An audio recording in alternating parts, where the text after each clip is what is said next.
Hello, welcome to Brain Club, the podcast, a space for learning, unlearning, and reimagining new ways of being together in neuro-inclusive community. I'm Dr. Mel Hauser, Executive Director of All Brains Belong Vermont. Welcome to our brand new podcast. Brain Club is All Brains' full weekly community education program where we demonstrate our approach to neuro-inclusive culture through community panels, guest speakers, and book chats. It's a place where we shift broader community awareness about the issues of concern and importance to neurodivergent people in our community and promote new ways of thinking and being in community together. It's a place where we transform culture by modeling what's possible with the idea that then you go out into the rest of your lives and carry it forward. You can already access all the recordings from our website at allbrainsbelong.org, but our community asked us to turn it into a podcast, so here we are. These conversations are not medical advice and they're not support groups.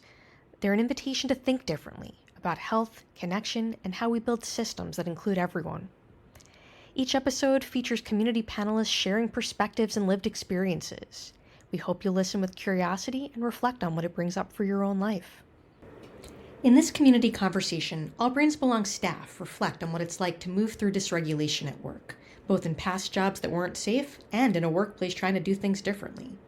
You'll hear stories about noticing your own nervous system cues, unlearning the pressure to push through, and building trust with colleagues to ask for what you need. Even in safer environments, we carry patterns from places that weren't safe. And in this conversation, we explore how we make space for all of it. I'm exhausted and dysregulated, which is a great time to talk about our nervous systems. Anyway, I think there's a lot of people, right, who, they're just learning they have a nervous system. It's not necessarily something that people, go around and talk about and think about and all the things, and yet we go through our whole lives. So I'm wondering, when and how do you notice your nervous system when you are at work? For me, I think it's usually I get a cue that I need to move. But I get those quite often, so sometimes I have to improvise. And it might be tapping. It might be tapping. Yeah. So your nervous system is telling you I need to move. I have an access need for movement, and you figure out how to do that. Some part of Yeah. you's moving. Yeah. That's awesome. Anybody else? How and when do you notice your nervous system? I was similar to you, Olivia. I was thinking of what does it feel like in my body to have that dysregulation? And I was thinking as I was checking emails this morning, the difference between an email that triggers my limbic system versus an email that doesn't. And that feeling of nausea, clenching, muscle spasm, palpitation, those feelings that especially I always kind of attributed to anxiety panic attacks, being oh, this feels unsafe. This is a dysregulated signal. That reframing, someone at some point told you that you have, random anxiety and random panic, but no one told you you had a nervous system that responds to things. Often my breathing too is a cue. How am I, I'm breathing up here, or am I breathing into my belly? And I literally will put my hands there. The cue, Totally. where do I need to breathe? Or, And oh, I'm not breathing at all. right. Yeah, I don't really think about my breathing, but I do keep squishies nearby. They have different nubs, and this one's extra squishy, so I try to keep it close. And I think I'm noticing when I pick it up that it's helping me feel more in my body. It prompted me to get my little stim rings. Nice. It's awesome. I sometimes don't. I mean,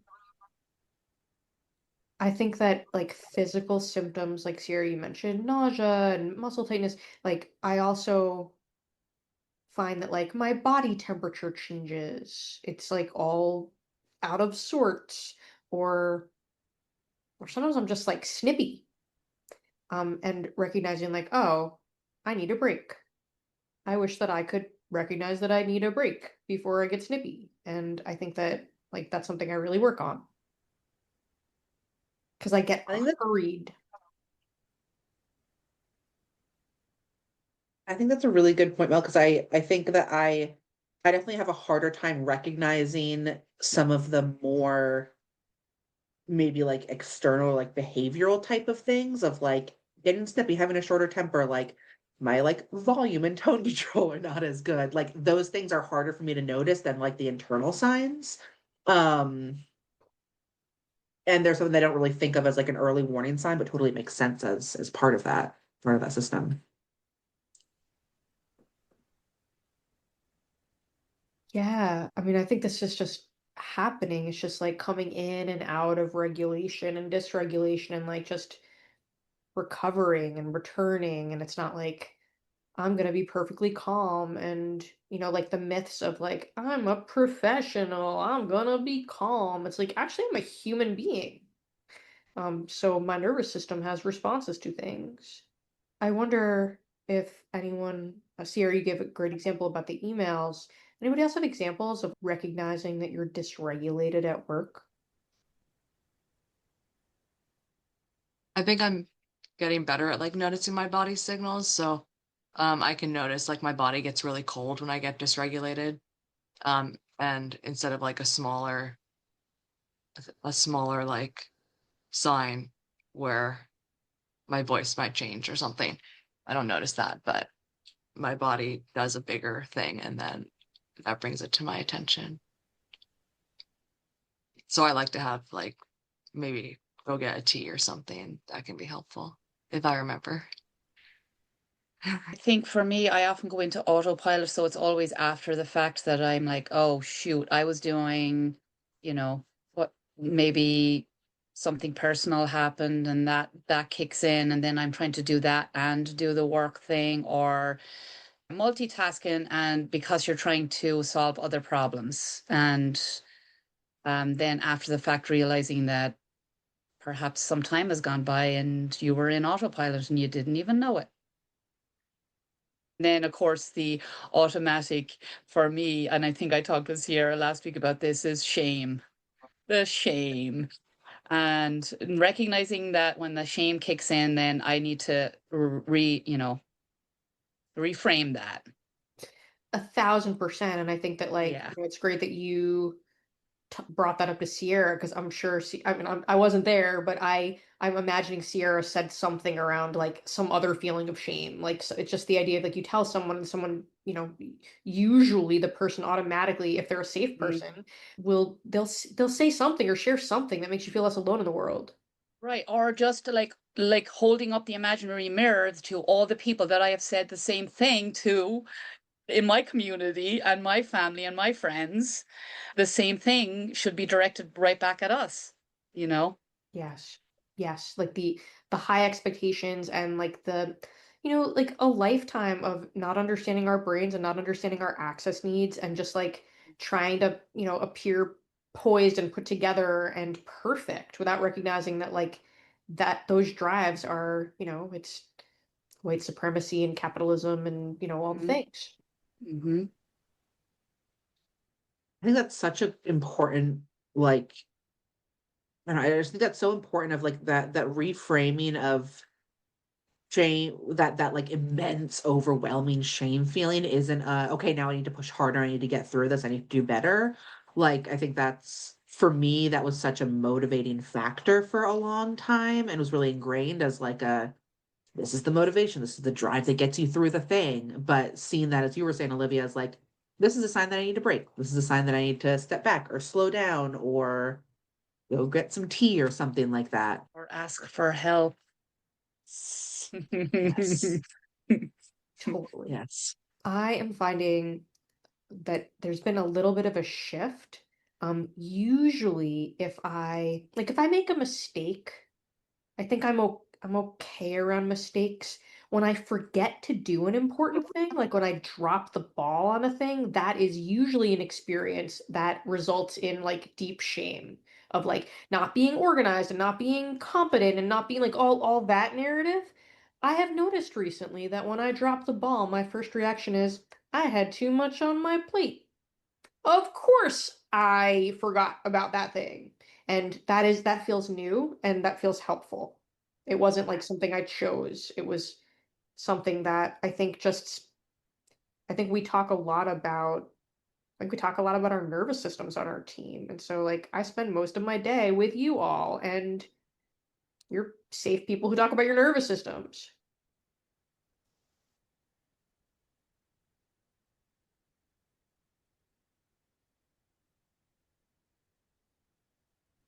I also think about ways where we can support each other, when our nervous systems, maybe like we were just talking about, not noticing that you maybe are dysregulated, or well, especially when we work like alone, as in we're each in our own like houses doing our work, and we get dysregulated. There's nobody there to cue us, like, oh, a safe word, or yeah, you want to take a walk, so it's like, how do you create that safety when you're alone in your space, right? And maybe you've already gone an hour and you're like, oh, I was in the automatic there. But also, like, when you are in a group setting, whether it's two people working together or more, maybe there is a safe word, like where you're like, and then you're like, oh yeah, I need to take a break, or I need to do something else. I love that. I think that would be really helpful.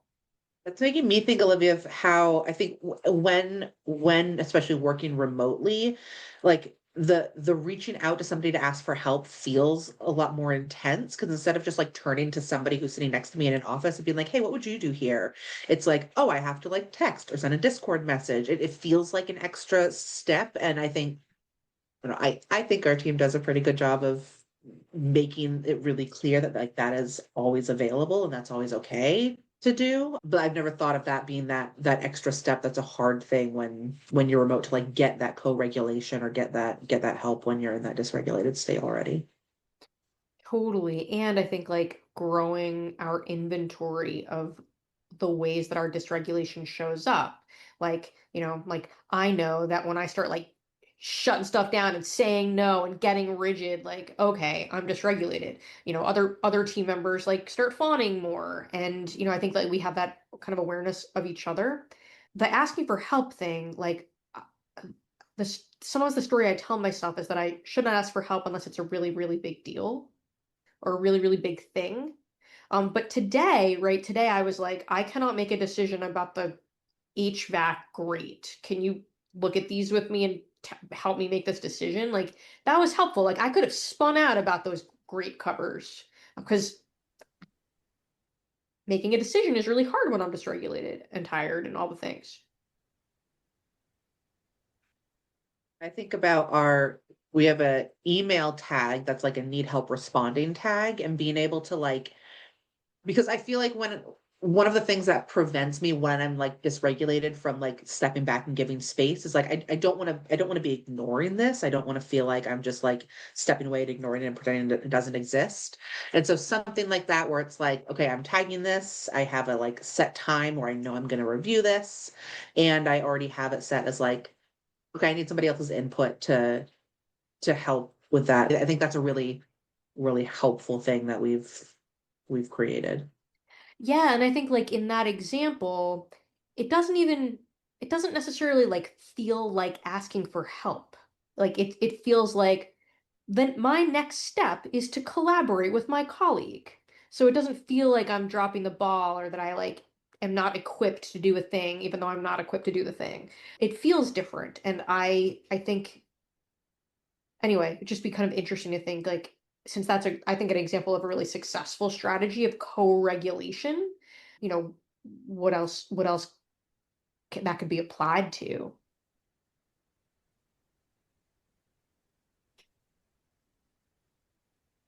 Recognizing, whatever it is, like, oh, I'm fawning or oh, I'm getting rigid or I'm getting snippy or I'm whatever, like what is the action?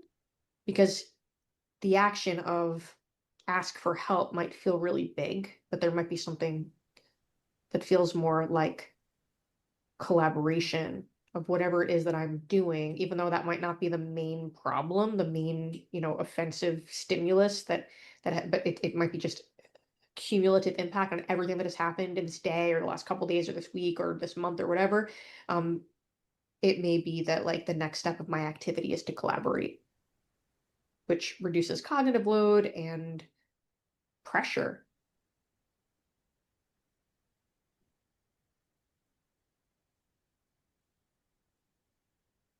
Oh, I will say another strategy that I use with email, if I think that this is something that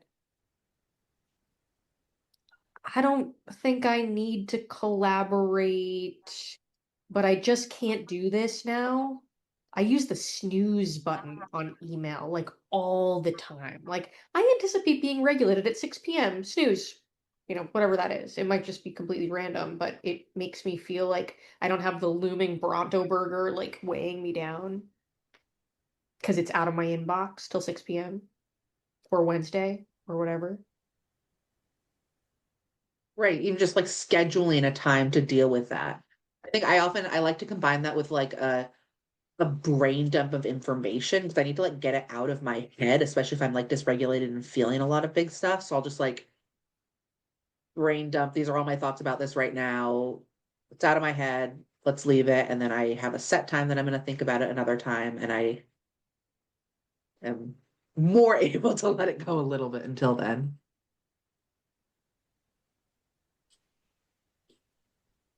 When I worked in traditional primary care, I used to get way more dysregulated, of course. And I didn't have any strategies of communicating that to everyone. So like, and the way that I think that probably there are some tendencies that persist. Like I get faster when I'm dysregulated. I have no patience and I don't really auditorily process and I just get like frustrated and flustered and all of this. And I didn't have any ways because I didn't have any language for it. I don't think I would have recognized it even as dysregulation. It was just, I just felt bad. So communicating dysregulation, that in of itself, I find regulating. What do others think about this? Yeah, I think for sure, because it's usually you're not the only one, right? In most things, we can all say that we have similar experiences, and that's the whole point, right? Like the shared experience is what's healing and what's regulating and what's settling. So it's just remembering that we do have safe people to communicate this with, and we have a whole community of people. And maybe it is Discord, like, oh, I'm feeling dysregulated, and I'm sure we get a million texts saying, yes, yes. And it's when we're feeling unsafe, it's remembering that there is safety and it's right there. Yeah. I'm thinking about something you said earlier, Olivia, about how hard it is when that dysregulated feeling is like what we're feeling like all the time sometimes. And I think that for me, sharing it a lot of times can be a thing that like gives me an insight into like, is this how big of a thing is this actually? How much do I need to like let my nervous system really kind of dig into this? Talking to other people can help give the bigger picture of, okay, how big is this actually versus how big is this feeling?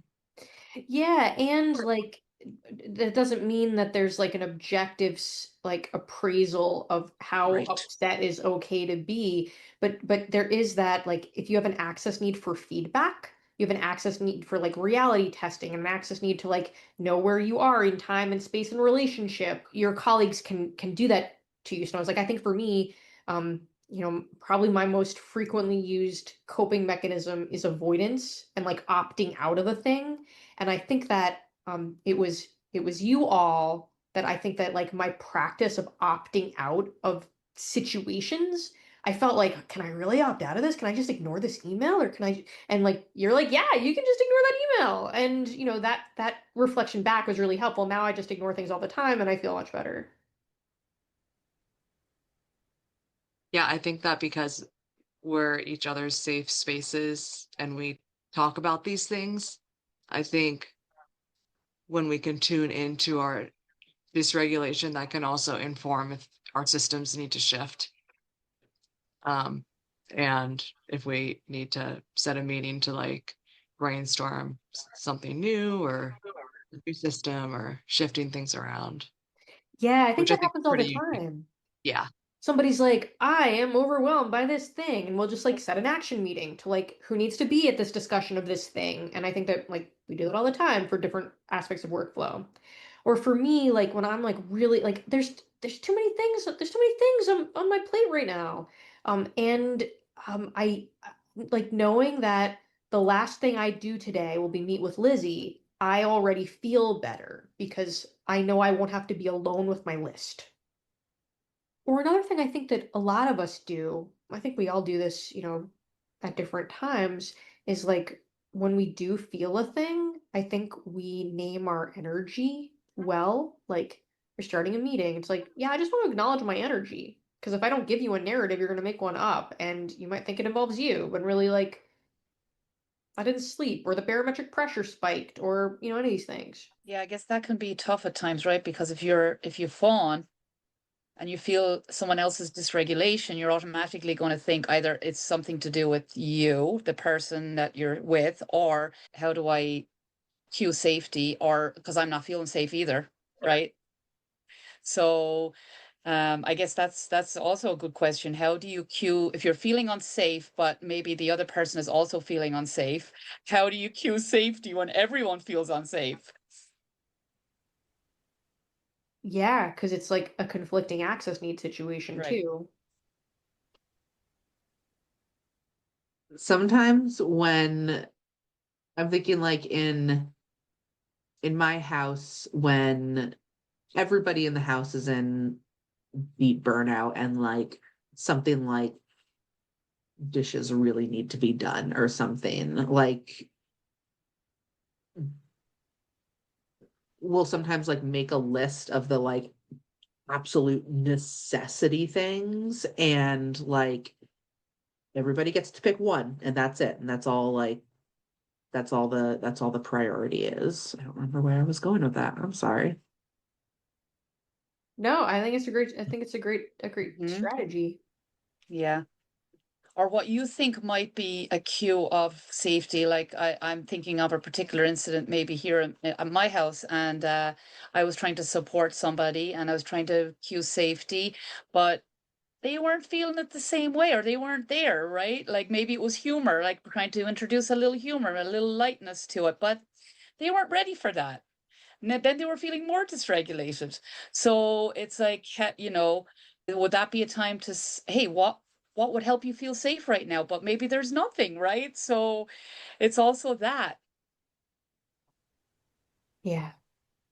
Right, and making sure that it's okay to say like nothing's going to make me feel better right now, but I just Mhm. need to feel like this. Or like I'm not looking for fixes, I'm not looking for solutions. I'm just like naming my energy type of stuff to, as much as possible, take the pressure off the fawners in our lives. Um, yeah. Yeah, like I don't need you to do anything. I also think that like there's the complications of rejection sensitive dysphoria and PDA. If someone were to, I mean, one of the things that's I think really helpful that is that I think none of us, um, I mean, this is at least just my experience. None of you have said this to me of just like, you seem upset or you seem dysregulated. Like that would be so unhelpful. And you know that, right? Because you get it. And I think that there's a lot of environments where that's not true because the narrative is that I should be calm and I should be happy and I should be all these things as the world's on fire. Right. I think I think the way we can have that is also having the like comfort acknowledgement of like being able to like I'm thinking like when we've been doing like a meeting together, you've messaged me before, been like, hey, you're fawning. That's really, really helpful because I'm not noticing those things. And so like having that trust to be able to like say something that you're noticing about somebody without making assumptions of like this is what you're feeling. It's more like, hey, I'm noticing this behavior. And especially if it's like, you've told me this is something that you do when you're dysregulated before. I'm just noticing this for you. Hard balance to find, but In a lot of instances, we have some idea of what has been helpful for each other in the past. And so whether it is like if I'm getting overwhelmed at Brain Club, like Sierra will write my script for me in the chat. That happens. Or things like that. Because it's like, how do you I mean, I think that the lens that I am usually applying is like, how do I reduce demand? Not because I'm fawning and like I try to fix the situation so the person's calm. That's not, I'm not actually thinking that, which I think is what is like part of the energy of that. Just like, yeah, I can write your script for you, and you can write my script for me, and now I don't have to think about words because words are so hard. Or like for Lizzie, I'll be like, can we make new tables? Can we color code them? I think a lot of that just comes from like a lot of like constantly having curiosity about your brain. Because I think like the only way I'm going to know that like writing scripts is helpful when you're dysregulated is that we talk about it and you're like, oh, I found this thing out about my brain that's really helpful. I found out this was really helpful. I tried this and like that. I think that has to come from like curiosity to have it be like there all the time. It is part of an organization. Yeah, and so it's it's co-regulation, it's co-reflection, it's Mm. like building out an archive. Like I think, one of the many things that Olivia does that is so helpful is these reflective statements that just like reflect like I have been there in that emotional state or that nervous system state that you are in. Like that is so regulating to me. And it's been like 10 years of, I mean, that's the thing. It's also like time. You get to know somebody's nervous system. And I think for me as a PDA or two, it really helps knowing that our team has unconditional positive regard for each other. So when we have like suggestions or we're stepping in to help each other, um, I know that everyone has my back and I can accept that as a PDA and still have autonomy at the same Yeah. time. That makes Yeah. sense, yeah. And like we don't get to pick when we have unconditional positive regard, but like it feels like for me, it's like an access need. I need to know that I think the way I've said it before is like I need to know if people like me, but it's more like I need to have the safety of knowing that like no matter what I do and what mistakes I make or how I show up, like this is a place where I'm not going to lose this relationship. Because I'm like, it's like the attachment pieces, whether that be personal or professional attachments of just like, I will not be able to handle the rejection of this. And so I don't have to think about it. I think that's part of unconditional positive regard for me. And that also cues safety because you know that if you become dysregulated, you're not going to lose your friends or your community. And actually, they're probably going to hold you up more, which is safety, right? You're going to love me no matter what, Right. right? And I think it's just like practicing showing up and just like showing up, trying to be as authentic as the environment. Like, there's this book. I don't know if anybody's read I forget what the actual book is called, but it's a sensory trauma in autism book. It might even be in our office right now. It's so good. Anyway, the authors talk about affordances. Like, what does your environment afford you? And it's like, well, authenticity is afforded by my environment. If my environment and the people in it do not cue safety, I am not afforded the opportunity to show up authentically because it's not safe. And I think that's like a lot of people's, if not most people's, workplace environments do not have the affordances for authenticity. And how dysregulating is that? Yeah. Totally. Burnout factories. 1000%. Mhm. And so we can Mhm. imagine that like in our Brain Club audience who watches this video, like probably most people are in like, I'm gonna just predict most people spend most of their day in environments where they can't show up authentically. And the like action item is, I don't think it's not to change anything you're doing, because it's like the environment is not affording you the opportunity to show up authentically. But it's just like to notice it, to notice the differences in environments where you feel safe and when you don't feel safe, and to be curious about what the factors are that contribute to that so that you can like try to seek out those things that make you feel safe. And when comfortable, share those things with the people in your life so they can also start thinking about those things for themselves when safe. When safe. Yeah. Which is a big one. Dysregulation is not something to fix. It's something to notice, understand, and move through with support. These stories show what becomes possible when we treat nervous system needs as part of workplace culture, not as disruptions. We're grateful to the All Brains Belong team for sharing how they practice in real time and how they continue to build work environments rooted in care. If you want to keep exploring with us, you can join our live Brain Club events most Tuesdays at 6 p.m. Eastern. You can also dig into our free digital resource library with all the recordings from the past 4 years at allbrainsbelong.org. You're not alone, and we're glad you're here. See you next time.